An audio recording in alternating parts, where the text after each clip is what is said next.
nós vamos abrir a nossa Bíblia em Êxodo, no capítulo 17, a partir do versículo 8. Senhor.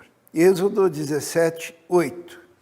A vitória sobre os amalequitas. Diz assim: sucedeu que os amalequitas vieram atacar os israelitas em Refidim. Então Moisés disse a Josué: escolha alguns dos nossos homens e lute contra os amalequitas. Amanhã tomarei posição no alto da colina, com a vara de Deus em minha mão. Josué foi então lutar contra os amalequitas, conforme Moisés tinha ordenado. Moisés, Arão e Hur, porém, subiram ao alto da colina. Enquanto Moisés mantinha as mãos erguidas, os israelitas venciam. Quando, porém, as abaixava, os amalequitas venciam. Vou ler novamente. Enquanto Moisés mantinha as mãos erguidas, os israelitas venciam. Quando, porém, as abaixava, os amalequitas venciam. Quando as mãos de Moisés já estavam cansadas, eles pegaram uma pedra e a colocaram debaixo dele, para que nela se assentasse. Arão e Hur mantiveram erguidas as mãos de Moisés, um de cada lado, de modo que as mãos permanecessem firmes até o pôr do sol. E Josué derrotou o exército amalequita ao fio da espada. Depois o Senhor disse a Moisés: escreva isto num rolo, como memorial, e declare a Josué que farei que os amalequitas sejam esquecidos para sempre debaixo do céu. Moisés construiu um altar e chamou-lhe: o Senhor é a minha bandeira. E jurou, pelo trono do Senhor: o Senhor fará guerra contra os amalequitas de geração em geração. Vamos orar. Santo e eterno Deus, estamos diante da Tua palavra e dependemos totalmente do Senhor, do Seu Espírito, para que possamos compreender e aplicar, ó Deus. Peço que o Teu Espírito Santo esteja aplicando a cada um de nós a palavra, possamos compreendê-la conforme o Senhor a tem para cada um de nós. Pedimos a unção do Senhor para transmitir e a unção para ouvir a Tua voz. Em nome de Jesus. Amém. O povo tinha acabado de sair do Egito, eram escravos, né? Tinham acabado de sair do Egito. Faraó praticamente, depois das pragas, liberou o povo, só que foi atrás do povo, tentando destruir o povo, se arrependeu, né? Mas Deus promoveu libertação, e eles passaram pelo mar em seco, embora o exército de Faraó fosse consumido pelas águas. E eles passando pelo mar, eles então, ali iniciava-se a caminhada deles até a terra prometida. Que terra que era essa? Era uma terra que manava leite e mel, era terra de bênção, só que tinha que passar pelo deserto primeiro, né? Isso, as promessas de Deus estavam lá na frente, mas Deus estava acompanhando aquele povo. Mas logo no início da caminhada, aconteceu esse episódio. Os amalequitas se levantaram contra o povo de Deus e não queriam que o povo de Deus passasse adiante. Logo no começo da caminhada, logo no começo daquele trajeto em direção à terra prometida, houve guerra contra o povo de Deus. E os irmãos imaginem, se fossem derrotados já na primeira batalha, foi o primeiro exército que fez oposição direta com armas contra aquele povo que era um povo que não era treinado. Era um povo que era escravo até recentemente, não era treinado para a guerra, mas Deus havia dito, vão. Deus havia prometido, Deus iria abençoar aquele povo. Em obediência eles estavam indo. Porém houve guerra, logo de cara. Quando nós pensamos num evangelho mais moderno, é um evangelho que não admite muito a guerra, os problemas. Deus prometeu vitória, mas logo de início houve guerra. E a gente aprende algo aqui, que obedecer a Deus não nos torna isentos das guerras, das batalhas. A Bíblia diz que a nossa guerra não é contra carne e sangue, mas contra principados, contra potestades, contra os dominadores deste mundo tenebroso, contra as hostes espirituais do mal nas regiões celestes. Se você toma uma decisão por Cristo, se você toma a decisão de obedecer a Deus, saiba que virão as guerras, que virão as batalhas. E o tipo de guerra que Moisés enfrenta logo no início era uma guerra interna. O que é uma guerra interna? Era uma guerra no meio do próprio povo. Os irmãos se lembram que quando eles saíram do Egito, na primeira oportunidade eles reclamaram que faltava pão. Nós falamos sobre isso domingo passado. E daí Deus disse assim, eu vou dar pão, vou fazer chover pão do céu para vocês. E teve o maná, mas já era uma guerra interna. Já era o próprio povo de Deus se lamuriando, reclamando. Dali a pouco eles queriam carne, Deus diz, eu vou dar carne para vocês, e manda as codornizes. E dali a pouco eles reclamaram, e disseram, mas nós vivíamos tão bem no Egito, a gente tinha carne à vontade, nós tínhamos pão, e agora Moisés nos coloca nesse deserto para nós termos sede, porque faltava água. E Deus dá ordem para Moisés e diz, olha, vai lá, sobe ali, leva os líderes, toque na rocha, e da rocha sairá água. E Deus dá água para o povo.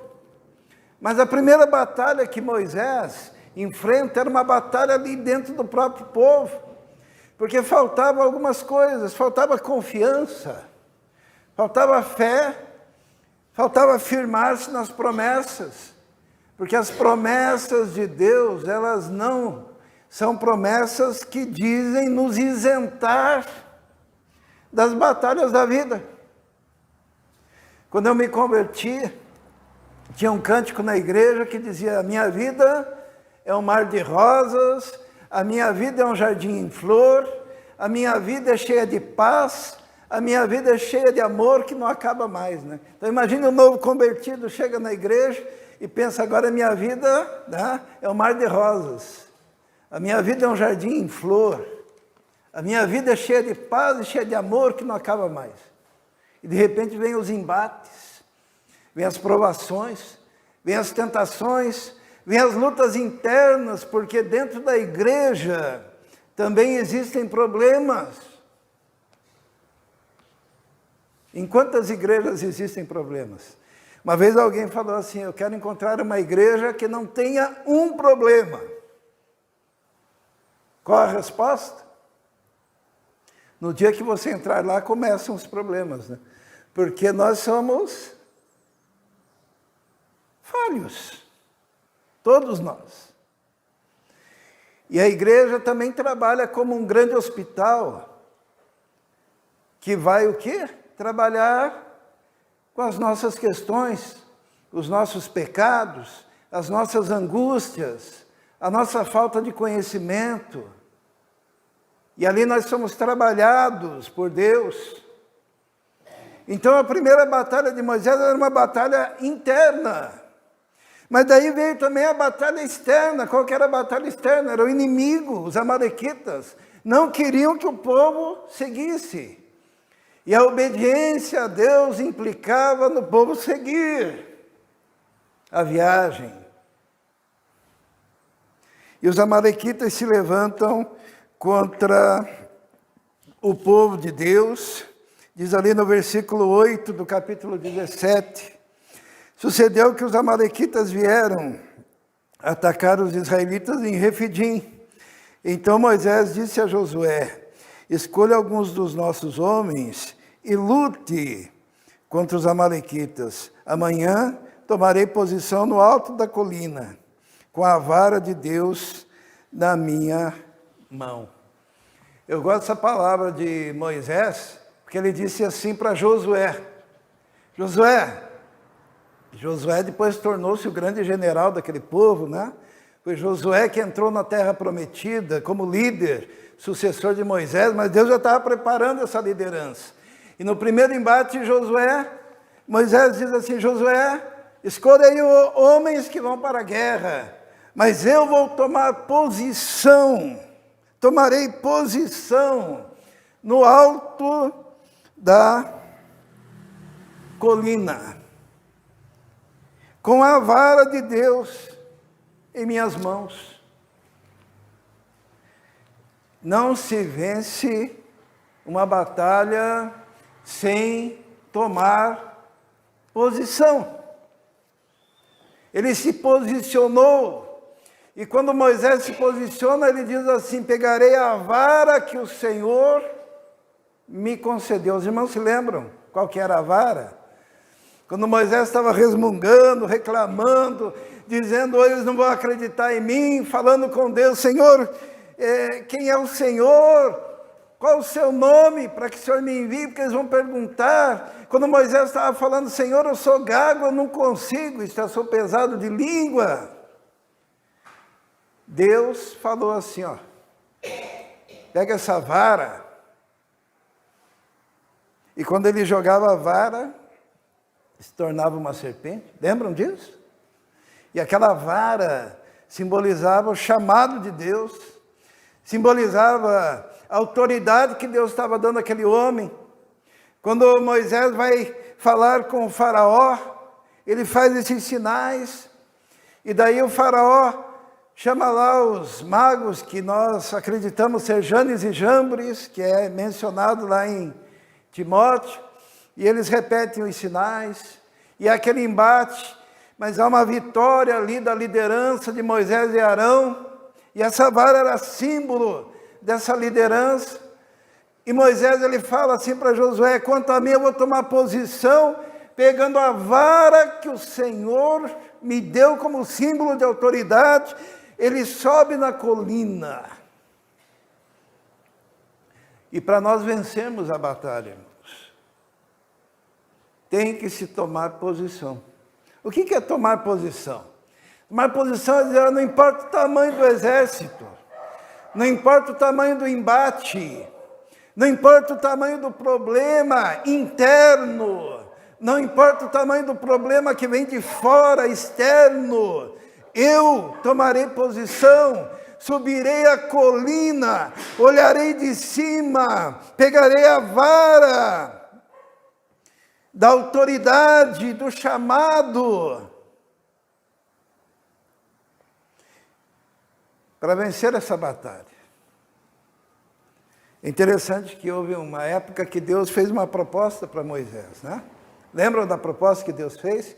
Porque o povo era tão resmungão, a cada momento o povo resmungava, né? Ou era falta d'água, ou era porque as águas eram amargas, ou era porque faltava pão, ou era porque não gostavam do maná, porque aquele maná era horrível, segundo alguns deles, né? Falava assim: esse maná que me enoja. Eles reclamam assim em relação a Deus. E um dia Deus, ele disse: eu vou destruir esse povo. Moisés, farei de ti, Moisés, uma grande nação. Vou começar de novo contigo, Moisés.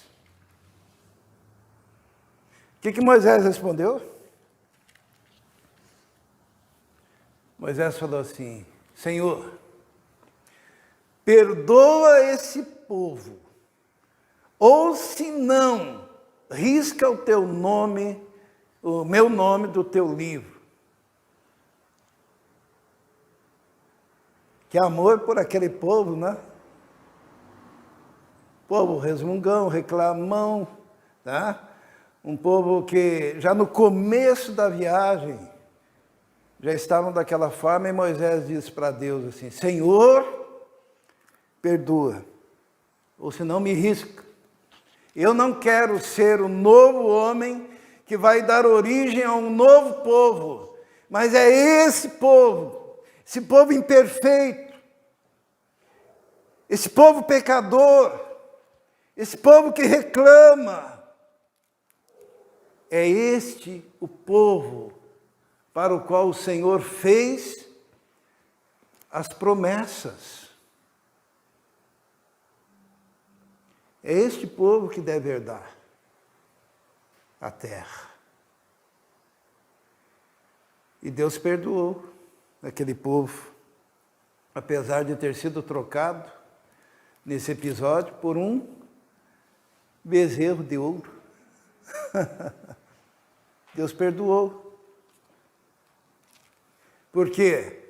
Porque Moisés, ele tinha tomado posição como líder, pegou a vara que era símbolo do seu chamado, subiu na colina,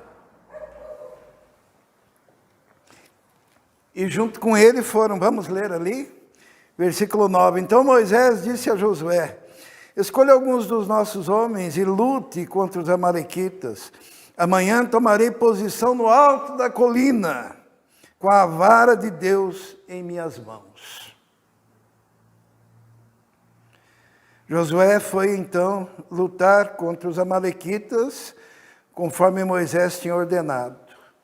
Moisés, Arão e Hur, porém, subiram ao alto da colina. Qual reclamação que se poderia fazer agora de Moisés, né? Poderiam dizer assim: poxa, enquanto o povo está lá, né, os homens lá na batalha, arriscando a vida, Josué lá liderando como general, está lá aquele líder em cima da colina. Está lá aquele líder com as mãos estendidas. Tem uma frase popular, que eu mesmo já falei, mas eu estou repensando, que não faz muito sentido etimológico, né? Depois que a gente estuda a etimologia das palavras, a gente pensa assim: nossa, eu falei besteira, né? Que é a palavra oração, né? Porque se diz assim: orar e agir, né? Como se orar não fosse agir. Tem gente que diz assim: você não consegue fazer nada, então vai orar. Como se orar fosse não fazer nada. Poderia dizer assim: enquanto Josué está lá na batalha, está lá o Moisés em cima da colina, com as mãos estendidas. Ainda levou 2 junto lá para ficar sem fazer nada. Arão e Hur. Mas diz a palavra de Deus que, olha o que diz ali no versículo 11 do capítulo 17. Enquanto Moisés mantinha as mãos erguidas, os israelitas venciam. Quando, porém, as abaixava, os amalequitas venciam. Olha só, o poder da oração, da intercessão. Por isso que eu fico assim muito triste, né? Quando o culto de oração está minguado. Por quê? O culto de oração é o momento em que nós estamos com as mãos levantadas, intercedendo pelo povo. Porque é a intercessão que permite que as coisas continuem. Assim como na batalha aqui. Hoje eu tive uma notícia triste. Porque embora eu não conheça o jovem que faleceu com 21 anos, um acidente de moto, ele era colega do Israel da piscina, né? Colega lá da piscina, lá da universidade, fazia educação física também, né? E foi andar de moto com 21 anos.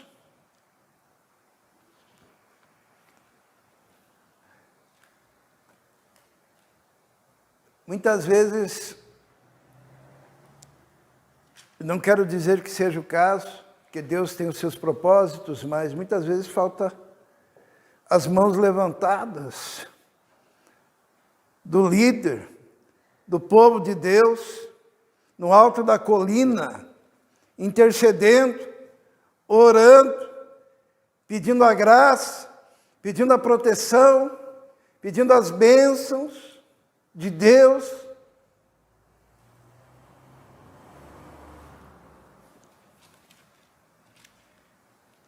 Moisés sobe lá e quando ele está com as mãos levantadas, a batalha é vencida. Quando baixa as mãos, eles eram derrotados. Arão e Hur pegam os braços de Moisés e seguram, um de cada lado. Diz assim, vamos ler. No versículo 12 diz assim: quando as mãos de Moisés já estavam cansadas, eles pegaram uma pedra e a colocaram debaixo dele, para que nele se assentasse. Arão e Hur mantiveram erguidas as mãos de Moisés, um de cada lado, de modo que as mãos permaneceram firmes até o pôr do sol. Isto é, nós temos algumas lições aqui. A primeira lição é que a obra de Deus, não importa o tamanho do profeta, porque Moisés é considerado um dos maiores profetas, mas a obra de Deus é uma obra feita através da ação conjunta. Moisés dependia de Arão e de Hur para que segurasse os seus braços.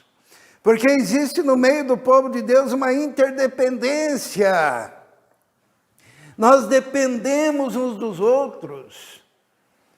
E quando um se sente cansado, enfraquecido, o outro está segurando os seus braços. E é interessante aqui, né?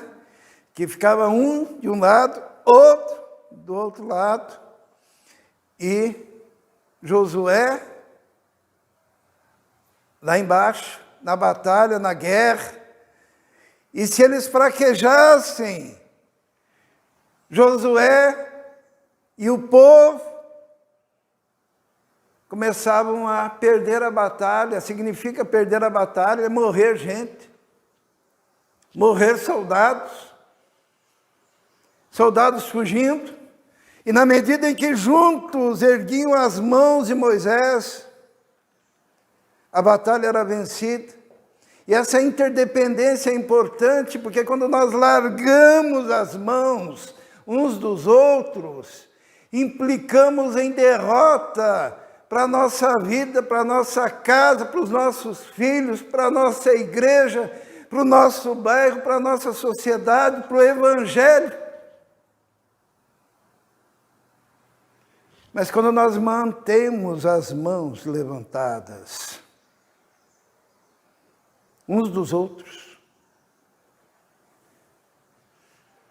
nós mencionamos isso na sexta-feira, agora no culto de oração, quando eu mencionei assim, falando dos meus filhos, né? Quantas vezes vocês, quando os meus braços fraquejavam, vocês vinham e serviam de estímulo para que as mãos, os braços, continuassem levantados, intercedendo, porque existe na igreja essa interdependência. Outra coisa que nós aprendemos aqui no versículo 12, vamos ler, versículo 12 diz assim: quando as mãos de Moisés já estavam cansadas, eles pegaram uma pedra e a colocaram debaixo dele, para que nela se assentasse. E aqui nós aprendemos uma coisa importante, que é que mesmo o maior líder, ele se cansa, né? O Ur e o Arão viram que Moisés estava cansado, arrumaram uma pedra que lhe serviu de banco para que Moisés se assentasse. E aqui nós temos um testemunho da fragilidade humana, porque a obra de Deus é feita com pessoas e com homens e com líderes frágeis. Por isso que a Bíblia fala, lá em Ezequiel, né, fala, e tu, como é que ele chama o Ezequiel? E tu, filho do homem. Por que filho do homem? Para lembrar que você é humano, que você é falho, que você é pecador, que você se cansa, que você tem problemas emocionais, problemas espirituais, problemas físicos, que é o homem. O homem é um ser totalmente dependente.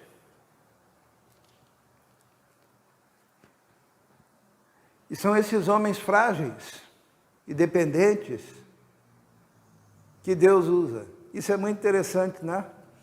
Cada vez que Deus chama um profeta, um líder, um pastor,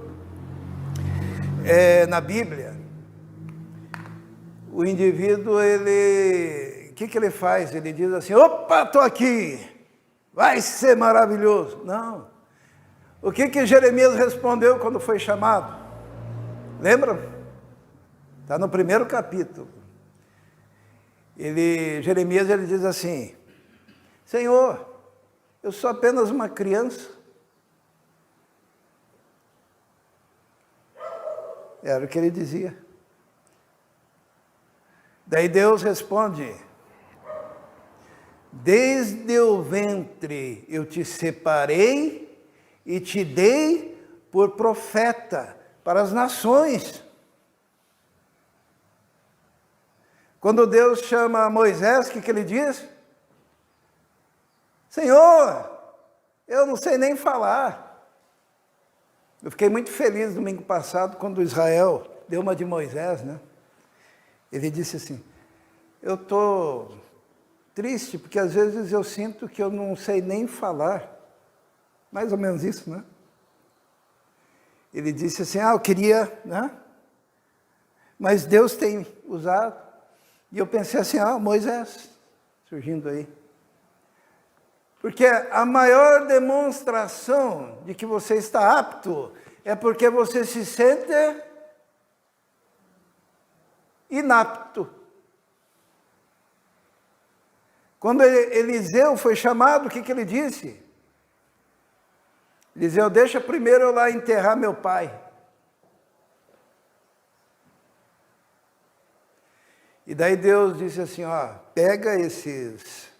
Porque ele estava arando, né, com uma junta de bois, arando a terra, que é outra coisa, né, que Deus nunca chama ninguém desocupado, tá? Deus sempre chama alguém que está trabalhando. Que às vezes a pessoa pensa assim, o cara não faz nada, então Deus está chamando ele. Não, Deus nunca chamou ninguém desocupado, sempre chamou alguém que estava trabalhando. Aí estava lá ele arando, Deus disse para ele, pega então essa junta de bois aí, e esse arado, faça uma fogueira e um sacrifício.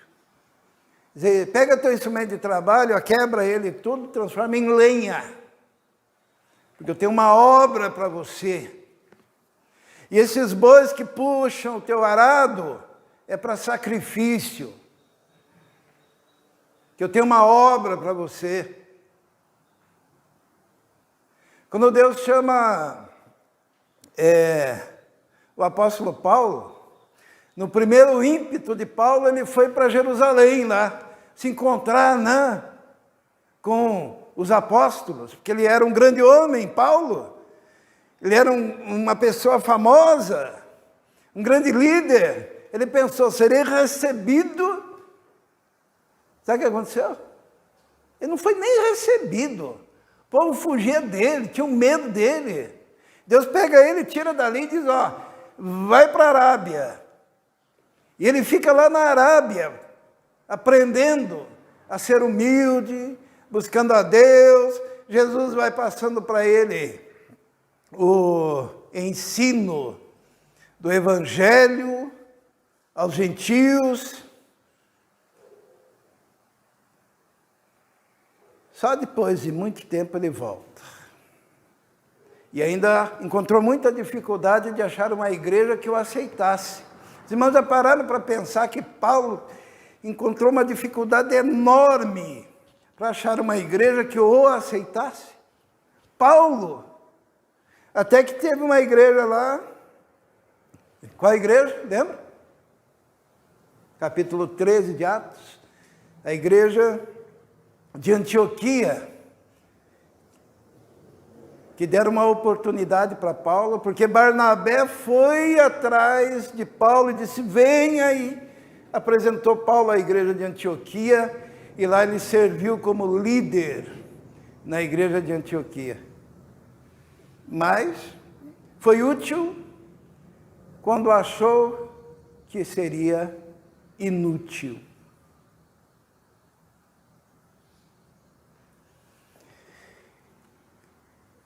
Nós somos frágeis.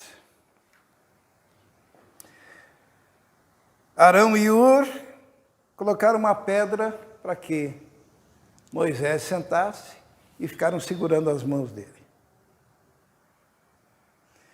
Que estado de dependência, né? Vocês gostariam de passar por uma situação dessa, de tão exaustos e cansados que alguém tem que colocar vocês sentados numa pedra e ficar segurando? Para que vocês continuem? Moisés.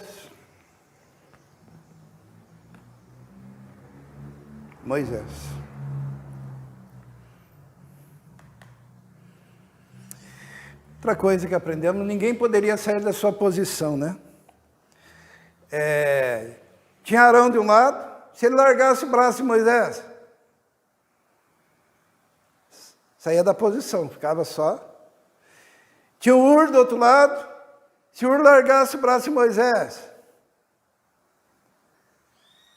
o que aconteceria?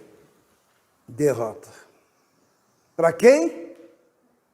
Para todos. É o estado de interdependência. Outra coisa interessante que nós aprendemos, além de tudo, para nós encerrarmos, eu fiquei pensando assim, quem que é esse Ur, hein? Fiquei pensando assim, olha, Deus está falando com essa mensagem ao meu coração, porque primeiro Deus fala ao profeta, né? E eu pensei, vou ver quem que é esse Ur. E daí comecei a pesquisar sobre Ur. E tem muita besteira, então não acreditem em tudo que falam lá, se você for para a internet, porque existem erros que a gente chama até de anacronismos, né? Colocando o Ur em outro tempo. Porque não é porque existe um Ur na Bíblia que todos os Ur que apareceram na Bíblia sejam a mesma pessoa, né? Mas daí eu comecei a pesquisar sobre o Ur, daí a tradição, talvez seja o mais correto de tudo, a tradição não está na Bíblia. Diz assim que ele era o marido de Miriam. Daí eu pensei assim, marido de Miriam, se Ur é mais ou menos da idade de Josué nessa época, e Miriam era a irmã mais velha de Moisés, e Moisés começou o ministério com 80, era um casal estranho, né? Para aquelas épocas, pelo menos, em termos de idade. Uma mulher com mais de 80 e o rapaz de 40. Então, eu pensei o seguinte, a tradição diz que ele era marido de Miriam. Depois dizia que era um dos reis de Midian. Eu pensei assim, mas os reis de Midian foram derrotados justamente pelo povo de Deus, ele fazia parte do povo de Deus, então não é esse Ur. Daí aparece um outro Ur, filho de Caleb. Até poderia, mas ele teria que ser muito novo nessa época que segurou o braço de Moisés. E Deus me falou assim, esse Ur não teve nem o privilégio de ter a sua biografia bem comentada, né? Porque todos os grandes da Bíblia, aparece quem é o pai, quem é a mãe, o que fizeram, a descendência, nome dos filhos, esse cara não aparece nada. E o que aparece é meio nublado. E a gente aprende algo aqui ou não? Aprendemos o seguinte, que obedecer a Deus e fazer a obra de Deus nem sempre significa que você vai ser protagonista. Nós vivemos uma época em que todo mundo quer ser protagonista, né? O pessoal da autoajuda, né? Se você pegar um videozinho de autoajuda na internet, seja do David Leonardo, seja sei lá de quem aí, que tem um bando de autoajuda, o que eles dizem, né? Uma frase que a gente até dá risada, seja protagonista da sua própria história. Já ouviram isso, né? Seja protagonista da sua própria história. Isso daí é frase típica de autoajuda, né? E nós vivemos numa época que todo mundo quer ser protagonista. Todo mundo quer ser o líder que aparece. Todo mundo quer ser o líder que é demonstrado e destacado como o grande. E apesar da grande ação de Ur nessa história, evitando a derrota do povo de Deus e servindo ali como sustentáculo apenas dos braços de Moisés, a obra dele foi grande. Mas o protagonista foi um cara sentado numa pedra, cansado que não aguentava com os braços. Porque esse protagonista, cansado, exausto, que não aguentava com os braços e cujas pernas tremiam de cansaço, que lhe precisaram dar uma pedra para sentar, ele era um indivíduo que tinha uma relação especial como intercessor diante de Deus.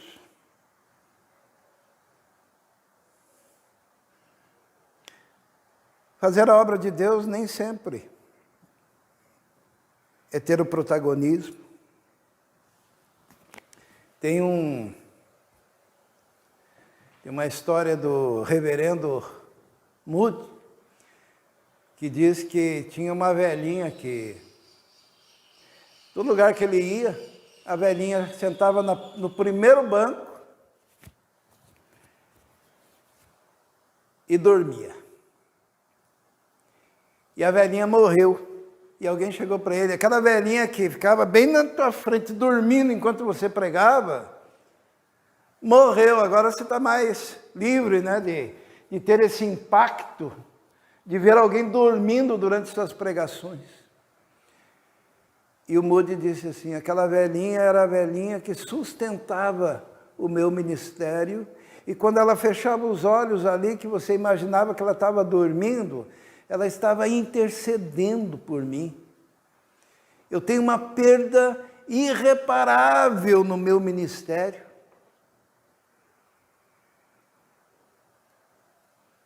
Ela não era protagonista. Ela poderia ser vista até como estorvo por alguém.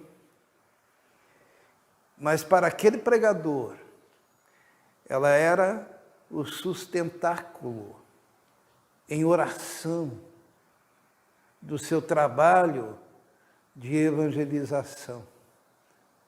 Por isso ele se torna um dos maiores pregadores.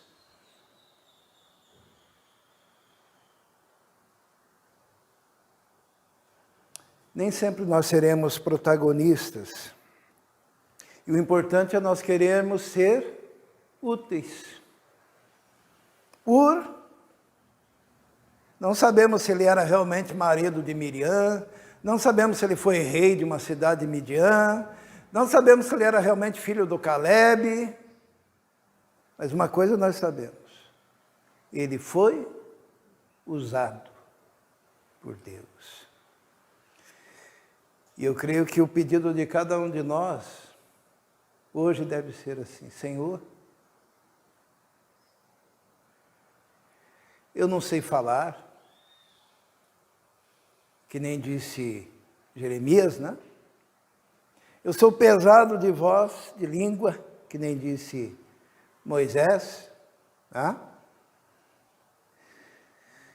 Senhor, eu tenho que esperar a história acontecer na minha família, lá com o meu pai, para depois seguir. E Deus fala, ó, pega aí o que você está fazendo, transforma num sacrifício e siga-me.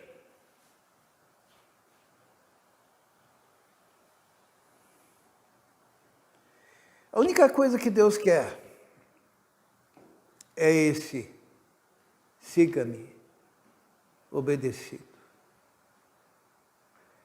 É a submissão em fazer. Se for para catar um papel no chão e colocar na lixeira na casa de Deus, que seja o melhor exercício de limpeza que você faz em toda a sua vida, porque é para o Senhor. Se for servir de porteiro, que seja o melhor porteiro. Se for para fazer café, que seja o melhor café. A Bíblia diz assim que tudo quanto fizermos, devemos fazê-lo para glorificar a Deus. Algumas vezes, hoje eu sinto falta do Cristiano, ele estava viajando, né? Com a esposa, ele foi para Santa Catarina, não sei se já retornou. O Carlos, né? Também não está. E cada vez que eu olho e não vejo, quando não vejo as irmãs, né? Eu sinto assim, ó. Daí Deus me cutuca e diz assim, ergue esses braços. E eu faço, mas às vezes acontece isso. Algumas vezes. Eu me lembro quando, todo mundo já conhece a história de trás para frente, quando eu levei uma rasteira de um colega, ministro, pregador, pastor, eu fiquei muito desanimado. Os meus braços, ó, chegaram assim. E eu me lembro que eu não tinha casa para morar, fui morar de favor na casa do pai da Giane, lá na Trindade, e a minha mãe trabalhava no INSS, e eu cheguei lá um dia, e ela olhou para mim e disse assim, o que está acontecendo com você? Lembra? Como é que eu estava?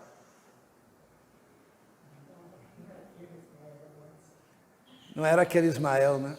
Eu estava sujo, mal arrumado. Eu sempre fui muito vaidoso, queria usar uma... né? Hoje eu estou vaidoso porque eu quero perder aqui uns quilinhos a mais e tal. Mas eu gostava de estar com, né, a roupa bem arrumadinha e tal. E estava lá, maltrapilho, sujo. Aquela calça até meio rasgada, mas estava pouco ligando. Barbudo, né? Cabelo já cobrindo as orelhas. Meio com aquela cara assim. E a minha mãe falou assim, você precisa... O que está acontecendo? Ela achou estranho, né? Mas daí eu voltei lá, nem me toquei, né? Não dei bola porque ela falou. Deus teve que falar comigo. E eu acordei, sabe como? Que eu acordei para o meu ministério e para o Senhor, no meio de uma favela, sujo, barbudo, quando alguém me pediu para carregar um armário velho, caindo aos pedaços, que normalmente eu jogaria na caçamba, no lixo, mas alguém precisava, tudo bem, pediram para eu ajudar, eu estava carregando lá, ajudando, né, no meio, e daí Deus falou assim, que situação, o que você está fazendo aí? Pastor, formado, pregador, carregando não sei se é palavrão isso, uma bagaça, acho que não é, né? No meio de um favelão, sujo, barbudo, fedendo, sovaco. Eu me olhei, pensei, Deus me livre. Entreguei lá o que tinha que entregar, lá ajudei os caras, né? Era um ato de ajuda. Falei, vamos picar a mula desse lugar. Arrumei uma casa,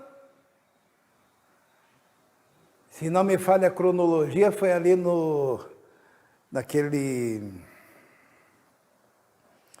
conjunto aristocrata.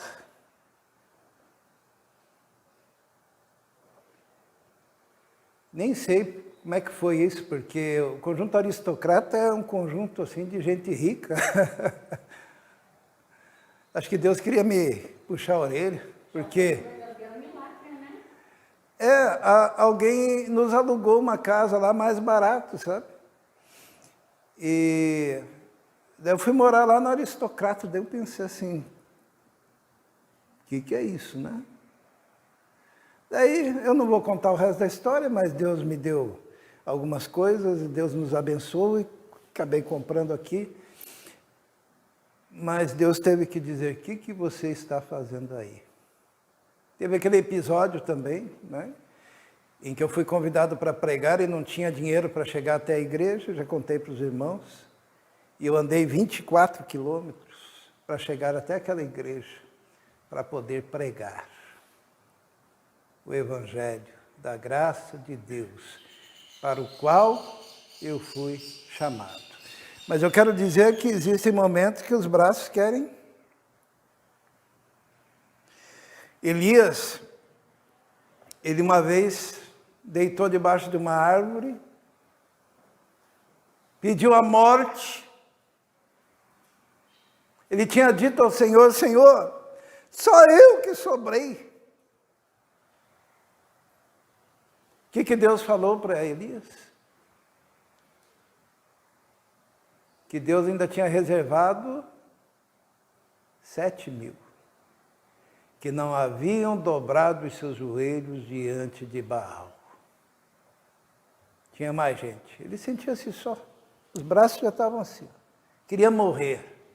E Deus o arranca de debaixo daquela árvore e diz para ele seguir o caminho, depois de se alimentar.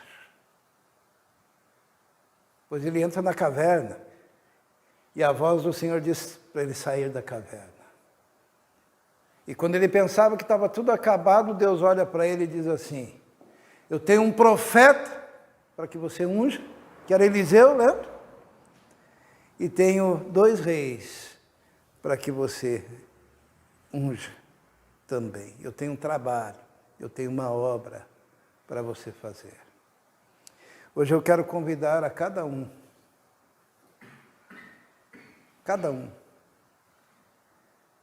a lembrar da nossa interdependência. É um segurando os braços dos outros.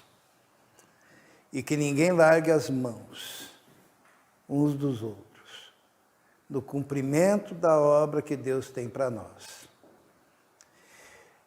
Independente das batalhas internas ou externas, como no caso de Moisés. Independente de protagonismo ou sem protagonismo, mas fazendo a obra do Senhor. Vamos orar. Senhor, obrigado pela tua palavra, obrigado porque ela é viva e eficaz, e ela, quando sai dos lábios do pregador, é para ele, assim como é também para todos. Peço então, ó Deus, continue nos abençoando. Continue abençoando essa obra, esse trabalho, nos capacitando, nos ungindo, possibilitando a nós, ó Deus, fazermos aquilo que o Senhor quer tão somente. Temos o sonho, ó Deus, de abrirmos um trabalho em outro lugar também. Pedimos que o Senhor abra também para nós todos os recursos. Em nome de Jesus. Amém.